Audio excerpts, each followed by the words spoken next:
Let me ask you, what do you think about Million Muslim March, which obviously is a reaction to it? What do you think about them holding their event on such a solemn day? Well, such a day of loss of life. It's definitely, I took it like a slap in the face, pretty much, because what are they trying to get across? That, that we did something to them, I myself, personally, my opinion is, how dare they? How dare they? Whether it's today, tomorrow, or last week, how dare they even try to make some type of statement like they're doing? To me, it holds no water. Well, what do you think about them changing the name from Million Muslim March to the Million American March Against Fear? And do we have anything to fear? I mean, what do you think they mean by it? What are they implying by fear? Well, they're the ones, I'm sorry. They claim to be the ones that are afraid because they are now, looked down upon because of what other people did. And it just seems to me like they were trying to distance themselves from that.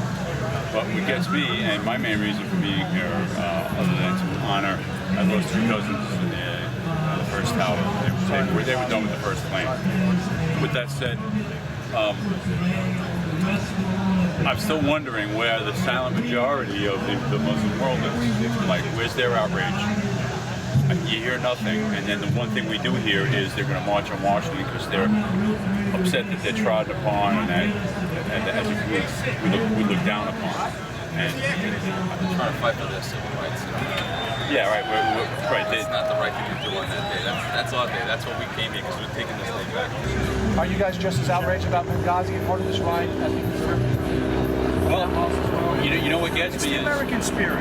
Okay, that's what this is about. This is in my mind, and I don't know if I can speak for everybody, but in my mind, I'm here because I'm a patriot, I'm a veteran.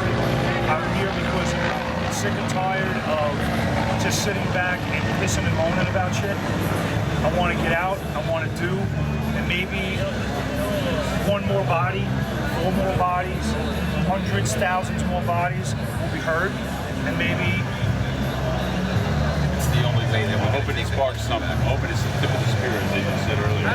I hope it's got to start somewhere, and people can see how this was put together. So 22 days is incredible. Yeah, it makes it real. See, when you watch it on television, you hear it on the radio, it's kind of like a reality show. It's not real. This is going to hopefully make it real. You know what I'm saying? We've been getting thumbs up from everybody we come across on the way down here. From people in the hotels, to people on the road, to people in the food stores. They all heard what we were doing, and they're all behind us. They're not coming, but this is going to make it a little bit more real, I think, and maybe the next one will be bigger.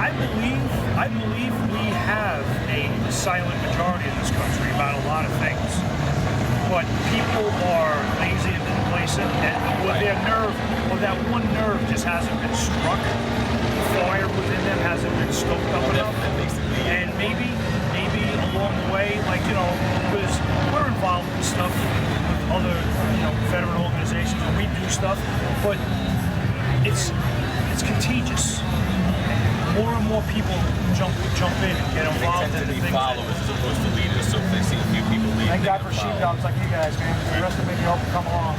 Hey, you guys are the tip of the spear. You guys, I do appreciate this. They want to put a mosque at Ground Zero, and that's not insensitive. They want to march on 9/11, and that's not insensitive. But they killed under our government story that Benghazi was based on an outrage to a YouTube video that was made by some knuckleheads that was disrespectful to the Quran and Muslims. Right? They have outrage when their Quran is mistreated or things of that nature. That's okay. But when they want to march on 9/11 to DC, they want to put a mosque in the shadows of Ground Zero. If they're a peaceful religion, and they may well be, why don't they speak out as a majority? The majority of them speak out. Okay, when any other group is unfairly persecuted, well, somebody in their group does something in the name of that group, the rest of the group speaks out and says, "Well, you're not speaking for us." Yeah, you don't see that in Islam. I guess you don't see that. To answer your question about, Benghazi is supposed to turn out, number one, there's definitely a cover-up going on there.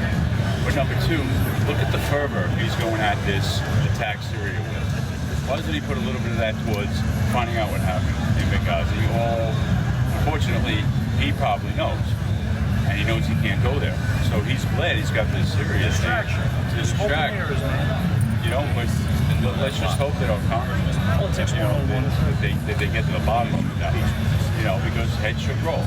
You know, either Hillary or Barack. They're the buck stops with them. One of them's got to be responsible for the stand-down orders. There's several stand-down orders. Yes, sir. That was in Joe's point. We see a sea of motorcycle. We see a steel. Oh, we're gonna get you guys rolling out, man. It's gonna be awesome. If we would have opened it up to cages, it'd be just as much or even more. Oh, yeah. I don't believe it's just a biking thing. It's great. This is awesome that we're all together on our bikes. But if they would have opened it up, I'm not saying that they should, whatever. I'd be a real big mess. But you don't have to be a patriot on a bike to believe in your country. So We're gonna get you guys rolling. Thank you. God bless. Thank you.